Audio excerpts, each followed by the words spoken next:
I had a conversation with Jeff at the last meeting, and I wanted to share some things with the group that was on my heart. I had an accident August 1st, my wife and I did, and that's why I've gained about 20 pounds because of it. We had a guy that T-boned my wife and I and just about killed us. We were 2 miles west of Kingfisher on Highway 3 and headed up to Sturgis in our 450 Ford pickup and a 42-foot trailer behind me, gooseneck, and had our motorcycles in the back, and he come on and T-boned me right on my door. So I'm not supposed to be here talking to y'all. That's the first thing to tell you. The good Lord saved me and saved my wife.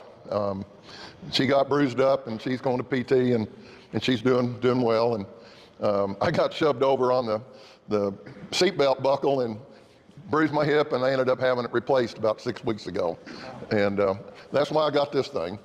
And I'll be all right. And so, you know, that's kind of what I was going to share a little bit with Jeff. And there's a Paul Harvey part of this story. But before I get to that, I wanted to say, y'all, that this building right here in this stage has got a special place in my heart. And the good Lord has blessed me and my family beyond anything that I can imagine. And I've got my youngest son we lost 4 years ago this August. And about 7 years ago, he was standing up here on this stage. Now, I don't know how many of y'all know about this, everything about this facility. I'm not going to claim I know all about it, but they've got the men's group over here, and they got the women's group back over here, and the family group. And our son had got addicted to opiates in a farm accident. And he ended up getting hooked on it and went through a lot of different programs and things. And he finally agreed to come here. And he stayed here. They call it the Bridge to Life program. And it's 12 months. And he told my wife and I that it renewed his faith in the Lord. And I don't know how many of y'all know the Green family with Hobby Lobby supports this place intensively. And so, you know, the prayers and the faith life and what have you. When my son stood up here and gave his testimony, our hearts were just exploding with pride and thankful for the Lord. And so he ended up going out to California, had a job with State Farm, and was real happy with that. And he worked at Trader Joe's 2-3 nights a week, and life was good. And then my wife and I were headed to Sturgis. And before we did, he gave us a call on a Sunday night and said, you know, tell us how he's doing. And he just got over COVID. And so I was passing blood clots in my stools. And you better go to the doctor. It's okay. So we went on up to Sturgis, and Friday night I got a call. And his roommate had come back from work and found our son. And you know, that losing the kid, there was a gentleman here lost his son. And so my wife and I, we went out there and they wanted to celebrate his life. So they had a place on Huntington Beach. And the people he was with came there, and a man came up to me and put his arm around me and said, "You're in a club nobody wants to be in." And then the Trader Joe's people came across the beach and had bouquets and things. And you know, it was for my wife and I, it was just wonderful to have them tell all these things about our son and how, you know, and so we ended up getting him back in Oklahoma and had the funeral out at Kingfisher, and he's buried at Cashin. And I tell you all this, you know, people ask me how in the world you can deal with life with these kind of things going on, losing your child. And I just, you know, I started going down a dark path, you know, at night, and I'd go sit out by the fire, and I started drinking a little too much hooch, and I finally said, you know, Lord, I need some help. And you know, the friends and my church and the Lord, that I was able to deal with that, and you know, talking about it like with you all.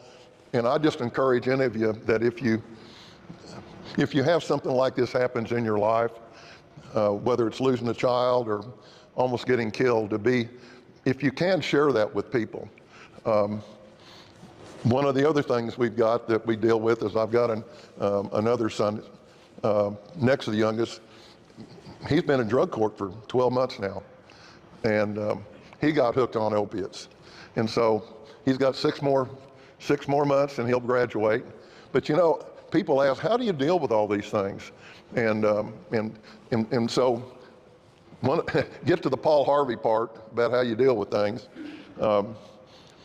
The gentleman that hit my wife and I, he's from Kingfisher. He's 71 years old. When he hit us, it was the 4th alcohol-related incident in 2 years. The first 2 were reduced to misdemeanors. The 3rd one was this March, and it's pending. He has a hearing next week, and ours was the 4th. And when they pulled his blood 4 hours after the accident at Mercy, it was .08. If you all know what that is, I think .01 is you're drunk, DWI. So, you know, he got down there, and then they went to arrest him, and he was in his wife's truck, and he was drinking in his driveway at his farm. He blew .05. They arrested him, got bailed out. Next week he got DWI. So I went to the hearing and in Kingfisher myself, and I stayed until everybody was out of the courtroom, and it was the DA and I. And he said, Steve, I'm glad you're here. I want to talk to you. And he said, this man's 71 years old. We can send him to prison. And this hearing was on Tuesday. And he said, we're thinking of maybe giving him 2-year severe drug court. And what do you think about that? And I said, well, what's that mean? I've got a son that's in drug court. And he said, I'm aware. And I said, you know, we lost our son. And he said, you know, we're thinking of this. They've got some device you blow into. It's like a cell phone now. And maybe y'all don't know that I didn't know it. And it takes a picture of him, and right then they tell you whether he's had anything to drink. And he said, what do you think of that? And it hit my heart, because the night before I'd been to Bible study fellowship out at Church of the Servant. This is my 3rd year on that, if anybody knows about BSF, Bible Study Fellowship. And I think Dan's shaking his head, he does. And it's been a blessing to me, the other men and in my group, and, you know, sharing about your life and things like I'm sharing with you. And that night we'd studied, we're doing Revelations this time. We start in September and it goes through April, May, and it was about mercy and forgiveness. And here I am in that courtroom with the DA, and he's asking me questions about whether I'm okay with this man getting offered drug court. And I told him, I said, God must be talking to me about this, because, you know, last night was about mercy and forgiveness. And, you know, if this man can be the father and the husband and grandfather that he was supposed to be, then my wife and I will be okay with that. So that's the rest of my story that I shared with Jeff, that, you know, God has a way of helping us and healing us if we go to him. And I'm blessed to be here with you men every month and hearing the other stories I hear. And I'm glad Jeff gave me a chance to share this with all of you. And the other thing I would say that a few years ago that gave me the ability to do this, and I didn't tell Jeff this, but, you know, I didn't know what God wanted me to do. I didn't think I needed to be a missionary or preacher. I didn't feel good about going out knocking on doors at night. And one day he just like hit me upside the head and said, hey, stupid, you know, in your daily walk, because, you know, I've been in sales and marketing, you know, all my career in some form or another in the oil and gas business. And, you know, whether it's, you know, upstream, downstream, midstream, I'm seeing a lot of men. And he said, I want you to do that. And every day after that, there was an opportunity, whether it was, you know, a minute or it might have been a guy at the end of the day and spend 2 or 3 hours with him. And I just am thankful that God's using me, and I think he can, if we open our hearts, all of us will be able to, to do that. I felt like the plugs came out of my ears and the blinders off my eyes, and after that I was able to hear and see people, and men particularly, that God wanted me to listen to. So thank you all for being just legit. Can you tell me or share with us the conversation with your wife when it comes to forgive him versus send him to prison? And your prayer on that. Yeah, my wife and I, we both got injured, of course, and she's my prayer warrior. That movie, The War Room. Have y'all ever? How many have seen that? Okay, several of you.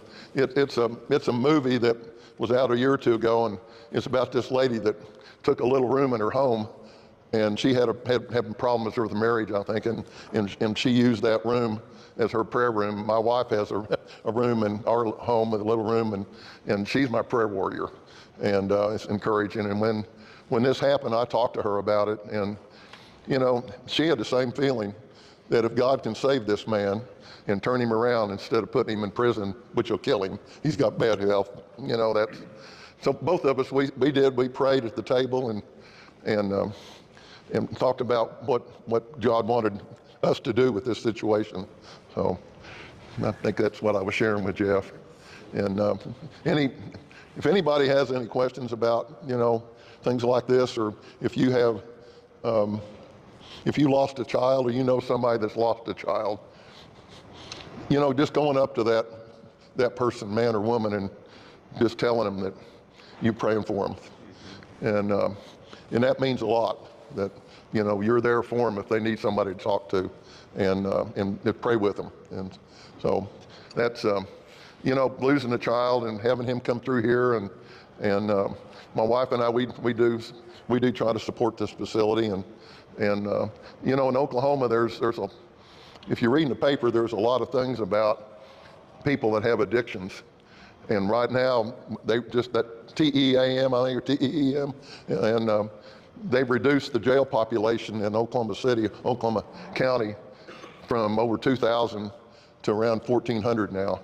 And I just read it this last day or two that the reason they've done that is they've been able to release these offenders like my son and others where they made a mistake, and instead of sticking them in county jail for months and months on end, they have a program where they get out and they have to report to certain people, and they help them on a recovery plan. And my son's been through this and going through it, and his comment is there's nobody in there he's been around that hadn't had some kind of family issue or mental issue, and they nobody wants to be there. So it's like all the people here at this place that he met, and my both my sons have known people that have come through here, and it's a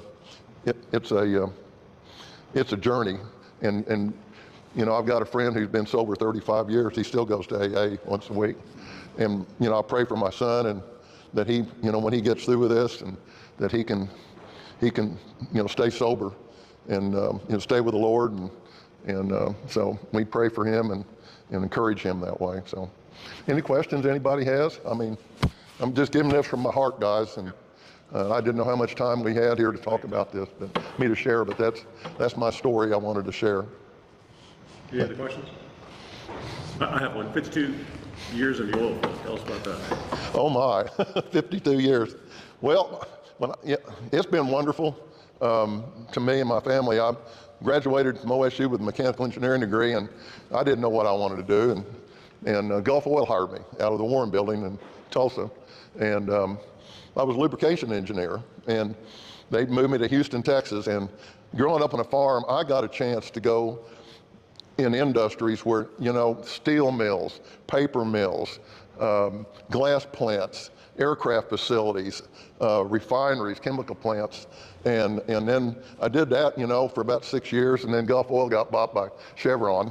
And I got a couple of years, I thought I'd do some engineering, and I designed pressure vessels down in Port Arthur, and ran some crews in the field that was doing work out there. We had, pipe fitters, and, I ran some crews out there in the refineries and doing projects, and And then I got in the automation business down in Beaumont, and where I was living, and you know, again, you know, it's refineries, chemical plants, pulp and paper, that heavy industry. Then I want to move back to Oklahoma. And I came back up here about 32 years ago, and I got introduced to the oil and gas midstream business, and it has been an interesting industry for me to be in. The people that I work with, the customers, it's real interesting to see how the industry's changed. So, you know, I mean, Dan, I knew him when he was down there at Devon and working with him, and the automation part in the oil and gas industry has changed so much over the years, and the relationships I've had. I worked for Honeywell, Foxborough, Fisher and Porter, Rockwell. There's a gentleman trying to get in over there somewhere. So, They've let them in. you gonna let him in? Okay, yeah. So, you know, it's 52 years of this. It's been, it's been a good ride. Now I have my own business. I've had it since about 2005, and I'm been a total flow distributor, and I stock all that, I call it the jewelry. So if you got meter runs, and you know, you put a flow computer on a meter run, and they got to hook it all up, and I stock all that. So when somebody calls up, you know, you're not waiting 4 or 5 weeks to get a meter, and so I do that, and then I got into the. You have time to tell you this one last thing? So here I was having my own business, and that's when I met Dan along this ride. And this recruiter calls me up. He said, somebody wants to hire you. I said, well, I got my own business. And he said, well, you know, just talk to him. No, I don't want to do that. So this went back and forth for a couple months. And finally, he said, they're going to be okay with this. I said, really? I said, yeah. So I ended up going to visit with them. And so I worked for an Emerson division people for about 6-7 years here in Oklahoma. And it was some of the best ride I've ever had.